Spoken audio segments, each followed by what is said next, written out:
जंग ईरान से निकलकर शाम में दाखिल हो गई, इसराइली फ़ौजें शाम में दाखिल हुईं तो तुर्किया भी मैदान में आ गया इसराइली फ़ौजों का रास्ता रोकने के लिए। क्या आने वाले दिनों में तुर्किया और इसराइल के दरमियान भी एक बड़ी जंग छिड़ने का खदशा है? इस बारे में आमिर रज़ा से बात करते हैं। आमिर भाई, इसराइली फ़ौजें शाम में दाखिल हुईं, तुर्किया मैदान में आया, एक अहम बयान आया है तुर्किया की जानिब से। क्या इसराइली फ़ौजों का रास्ता रोकने के लिए तुर्किया बाकायदा मैदान में आ चुका है और अगले आने वाले दिनों में इसराइल और तुर्किया आमने-सामने आने वाले हैं? देखें, आने वाले दिनों की बात तो करते हैं, लेकिन सबसे पहले मैं अहादीस मुबारका से जो चीज़ ड्राइव करता हूँ वो ये है कि शाम में फ़ौजें मौजूद होंगी, आमने सामने होंगी, तो आवाज़ आएगी कि कुस्तुनतुनिया जो है, तुर्की, कॉन्स्टेंटिनोपल जो किसी ज़माने में कहलाता था, ये जो है जिसको आजकल हम इस्तांबुल कहते हैं, ये बात समझें, वहाँ पर यूरोपियन अक़वाम दाखिल हो गई हैं और उसके बाद इस्लामिक लश्कर जो है वो वहाँ फ़तह करने के लिए जाएगा। ये सारे मामलात शाम से रिलेटेड हैं। मैंने आपसे पहले भी एक व्लॉग में कहा था कि शाम की जो सरज़मीन है ये बहुत अहम सरज़मीन है। तुर्किया को भी इसका एहसास है और अदराक है, इज़राइल को भी इसका एहसास और अदराक है, और आखिरकार तमाम फ़ौजों ने इसी जगह पर आमने सामने होना है, चाहे वो इस्लामी है चाहे नॉन इस्लामिक है। अब आ जाएँ, तुर्किया को क्यों जो है इज़राइल के सामने आना पड़ा। शाम की 900 किलोमीटर लंबी तवील सरहद तुर्किया के साथ है, सही। और अगर शाम जो है ये कब्ज़े में चला जाता है तो बराह रास्त इज़राइल तुर्किया के लिए एक ख़तरा बन जाएगा। बिल्कुल ऐसी है, वो एक ये रास्ता बन जाएगा ये ना? एक रास्ता बन जाएगा, बल्कि एक ये है कि एक बड़ी पावर जो कि हम समझते हैं कि तुर्किया जो है ना सिर्फ नेटो का रुकन है, बल्कि 5th जनरेशन का कान जहाज़ बना रही है। अभी पिछले दिनों उन्होंने, उनकी कंपनीज़ ने बैलिस्टिक मिसाइल बनाए हैं, उनके ड्रोन्स बड़े मशहूर ड्रोन्स हैं, बड़े मतलब मशहूर हैं। दिफाई साज़ो-सामान में उनका एक बड़ा नाम है। इस पूरे खत्ते में के अंदर अगर कोई मुल्क इज़राइल के बहुत करीब समझा जाता था तो वो तुर्की है। बिज़नेस रिलेशंस उनके हैं, उनकी आपस में जो हैं चीज़ें जो लेट्स से उनके सफारत खाने दोनों मुल्कों के, तुर्किया का इज़राइल में है, इज़राइल का तुर्किया में मौजूद है। लेकिन इसके बाद जब से तैयब एर्दोआन आए हैं, मुसलसल गज़ा और फ़लस्तीन के हक़ में आवाज़ उठा रहे हैं। उनकी एक तकरीर जो बड़ी मशहूर हुई, जो बार बार अगर आप सोशल मीडिया पर जाएँ तो वो आती है, जिसमें वो कहते हैं कि इन्होंने पहले फ़लस्तीन लेना है, फिर इन्होंने जो है इस्तांबुल को लेंगे, फिर ये इस्लामाबाद को लेंगे, फिर ये जो है रियाज़ में जाएंगे, फिर ये इस तरह से ये यहूदियों का एक बड़ा एजेंडा है। काहिरा का नाम भी लिया उन्होंने, तो मुख्तलिफ़ इस्लामिक ममालिक के जो अहम शहर हैं उनका उन्होंने नाम लिया। तो इसका मतलब ये है कि इसको यहीं पर रोका जाए। यहाँ से वो कन्फ्लिक्ट जो आमने सामने आए, नेतन्याहू और तैयब एर्दोआन यहाँ से आमने सामने आते हैं, और उसके बाद अब तुर्किया के वज़ीर ख़ारजा ने भी ये बयान दे दिया है कि इज़राइल गैर कानूनी तौर पर लेबनान और शाम पर हमलावर है, और तुर्किया को ये नाकाबिले बर्दाश्त है कि हम अपने हमसाया मुल्क जो कि शाम है, सीरिया जिसको बोलते हैं, वैसे तो शाम अगर समझे तो आपको ये लेबनान और फ़लस्तीन और ये इज़राइल, ये सारा शाम का ही इलाका है। तो इस इलाके के अंदर इज़राइल किसी की सूरत कबूल नहीं है। जब से शाम पर हमलावर हुआ है इज़राइल, तुर्किया ज़्यादा एक तो अग्रेसिव हो गया है, और दूसरा नज़र आता है कि आने वाले दिनों में अगर इज़राइल ने अपनी मज़ीद जो है फ़ौज को शाम के अंदर मज़ीद आगे तक बढ़ाया, तो तुर्किया की फ़ौजें और इज़राइल की फ़ौजें आमने सामने होंगी, और अमेरिका इससे लातल्लक़ हो जाएगा। मैं आपको इसकी वजह, बड़ी वजह ये बताता हूँ कि अमेरिका नेटो बनाने वाला है, और नेटो का ये असूल है कि नेटो के किसी मुल्क पर अगर हमला होगा तो उसकी क्लास 5 के तहत उस मुल्क के हक़ में जो है तमाम ममालिक मुखालिफ मुल्क के ख़िलाफ़ जाएंगे। इज़राइल नेटो का रुकन नहीं है, नॉन नेटो कंट्री होने के नाते इज़राइल को ज़्यादा ख़तरा है। अगर अमेरिका साइडलाइन पर हो गया तो ईरान से ज़्यादा तुर्किया जदीद टेक्नोलॉजी रखता है, और तुर्किया के तो फिर शदीद देखें, तुर्किया तो अब अपना जेट इंजन अपना बना रहा है। कान जो इसका प्रोजेक्ट है उसमें पाकिस्तान भी शामिल है। इस प्रोजेक्ट के तहत वो 5th जनरेशन का अपना जहाज़ बनाने जा रहा है। तो इसका मतलब ये है कि आने वाले दिनों में आप तुर्किया को एक बड़ी पावर के तौर पर देख रहे हैं। तैयब एर्दोआन को इस बात का अदराक है, वो पहले यहूदियों के ख़िलाफ़ बोलते रहे हैं, लेकिन अब फ़लस्तीन के मामले को लेकर उन्होंने बहुत अग्रेसिवनेस दिखाई। शाम के मामले में आकर उनकी फ़ौजें इस वक्त अगर समझा जाए तो इज़राइली फ़ौजों के सामने हैं। अगर IDF जो कि इज़राइली डिफेंस फोर्सेस है उसको कोई रोकेगा तो वो तुर्किश फ़ौज होगी, और उनके मैं ये समझता हूँ कि उनकी ताकत के सामने इज़राइल कुछ भी नहीं है।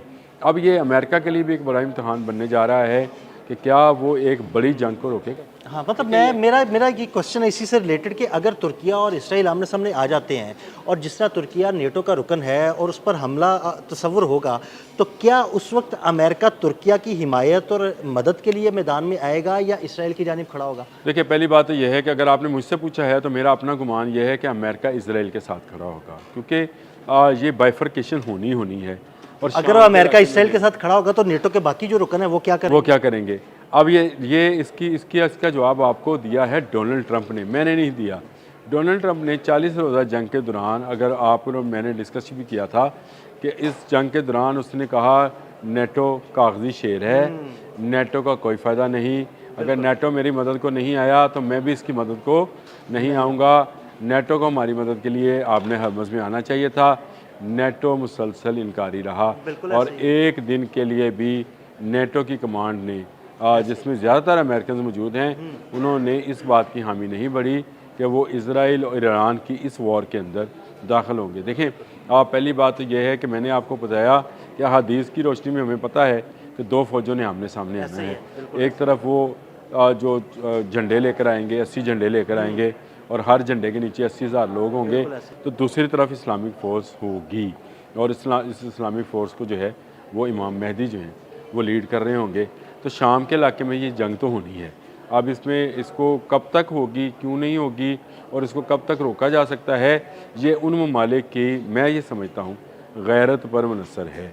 अगर तुर्किया ने ज़्यादा गैरत दिखाई, शाम के इलाके से इज़राइल को मार भगाया, तो फिर यूरोपियन अक़वाम जो हैं या अमेरिका जो है, जिनको सफ़ेद फार्म आप कह लें, रेसिस हैं, ये इज़राइल की मदद को आएंगी और उसकी सूरत में इस्लामिक लश्कर एक तरफ हो जाएगा।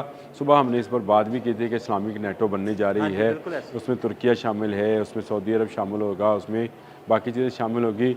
चाइनीज़ जो हैं उसमें अपना किरदार अदा करेंगे और रिलेटेड हो सकता है, और रशिया भी अपना किरदार अदा करेगा, ईरान भी उसके अंदर शामिल होगा। तो अगर ये गलती इज़राइल ने इन हालात में की, यानी इस पूरे माहौल को अगर देखा जाए तो अकेला ईरान उनसे संभाला नहीं गया, लेकिन अगर ईरान के साथ इस्लामी मुल्क इकट्ठे हो जाएं तो फिर क्या होगा इसराइल? फिर क्या होगा? तो फिर क्या ईरान और तुर्की और बाकी ममालिक जो हैं जैसे सऊदी अरब है, अगर ये भी इनके साथ शामिल हो जाते हैं तो ना सिर्फ ये एक बहुत बड़ी मैं समझता हूँ कि फ़ोर्स बन जाएगी, बल्कि फिर अगर यूरोप नहीं आता है इसमें, रशिया उसको रोकने में कामयाब हो जाता है यूरोप को, तो फिर इज़राइल का ख़ात्मा जो है यहीं पर हो जाएगा। तो आमिर भाई, यकीनन मुस्लिम ममालिक इकट्ठे होंगे और ये जो आने वाले वक्त में मुस्लिम ममालिक एक तरफ होंगे और ये कुफार की फ़ौजें एक तरफ होंगी, तो मुकाबला तो होना ही होना है। अनिल भाई, बड़ा अच्छी बात आपने की कि ब्लॉक तो दो बनते चले जा रहे हैं। आहिस्ता आहिस्ता आपको ये बाइफरकेशन या तकसीम जो है वो बड़ी तेज़ी के साथ नज़र आना शुरू हो गई है। बहुत सारे ममालिक जो हैं वो इस्लामिक ब्लॉक के साथ, जैसे मैं चाइना का जिक्र कर रहा था, रशिया का जिक्र कर रहा हूँ, ये इस्लामिक ब्लॉक के बहुत करीब हैं। शुमाली कोरिया भी करीब है। और दूसरा वो ममालिक हैं जो कि अमेरिका के ज़ेर तसल्लुत हैं या उसके प्रेशर में हैं, ये एक अलग से ग्रुप बनेगा। तो हमें नज़र तो ये आता है कि ये जो हदीस में जो पेशगोइयाँ हैं वो बहुत तेज़ी के साथ पूरी होती चली जा रही हैं और क़यामत के नज़दीक आने के करीब ये जंगें होनी हैं, जिसको मलहमतुल उज़्मा और मलहमतुल कुबरा कहा जाता है, जिक्र भी करता हूँ, और जिसमें बहुत सारे इंसानों की जान जाएगी। और ये जंग जो है ये होनी शाम में है। अब शाम एक ऐसा ख़ित्ता है जो कि इज़राइली रवायात, जो इज़राइली यहूदी हैं उनके रबीज़ को अगर सुने तो वो कहते हैं कि फ़लस्तीन से ज़्यादा शाम हमारे लिए अहम है, क्योंकि हमारा मसाया आना है। हमारे लिए शाम अहम है कि हज़रत ईसा का यहाँ पर नज़ूल होना है, और वो उन्होंने जब आना है तो फिर दमिश्क की मस्जिद के करीब, वो जो मस्जिद सफ़ेद है, मस्जिद बैज़ा शायद इसको बोलते हैं, मीनार को, उसके करीब उन्होंने उतरना है। तो ये सारी आइडियोलॉजी जो है। आमिर, वो एक हदीस भी है, इसका मफ़हूम हमारे नाज़रीन को ज़रूर बताइएगा कि क़यामत तब तक ना आएगी जब तक शाम में ख़राबी नहीं होगी या शाम में कोई ऐसी मामलात नहीं होंगे। इस हवाले से कोई हदीस भी है? जी बिल्कुल, एक हदीस है, उसमें शाम का जिक्र नहीं है।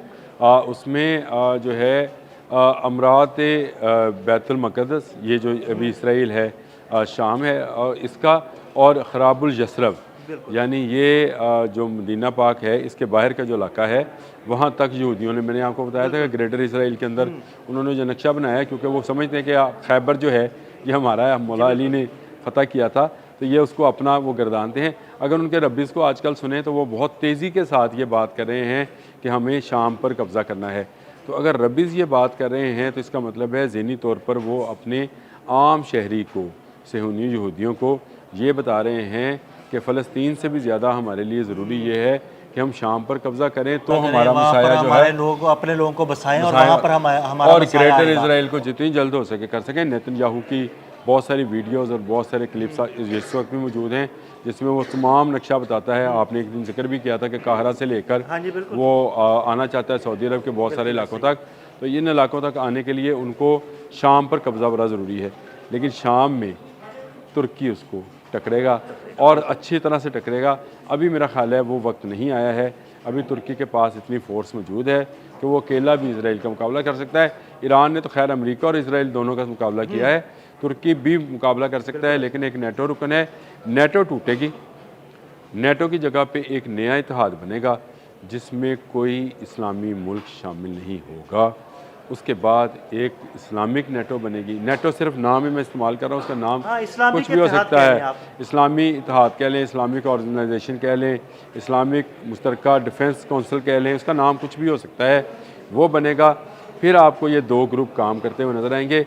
ये कब होगा इसके लिए तैयारी की जा रही है और आहिस्ता आहिस्ता आप देखेंगे कि ये दो बड़े ब्लॉक जो हैं ये अलग अलग होते चले जाएंगे और फिर जब इनका क्लैश होगा वो मुल्कमतुल उज़्मा और मुल्कमतुल कुबरा होगी और ये शाम के इलाके में होगी। बहुत शुक्रिया आमिर भाई। आमिर भाई ने इस सारे मामले पर बड़ी तफसील के साथ रोशनी डाली। मज़ीद अपडेट्स के लिए मैं फॉलो करते रहें। अदील अहमद और आमिर रज़ा को इजाज़त दीजिएगा। अल्लाह हाफ़िज़।